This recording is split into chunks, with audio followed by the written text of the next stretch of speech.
much.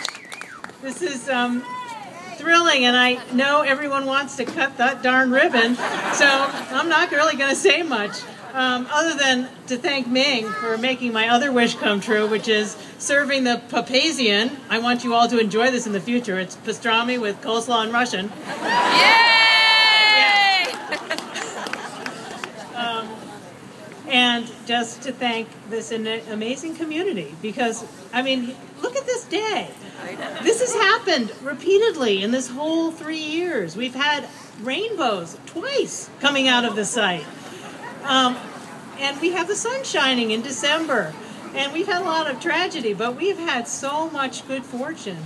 And how often does a town get to really know what it cares about and really get to throw itself behind that? I mean, that's actually pretty special.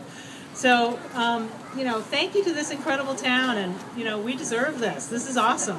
So I'm going to turn it back to Ruth, and we'll orchestrate that ribbon getting cut. Thank you.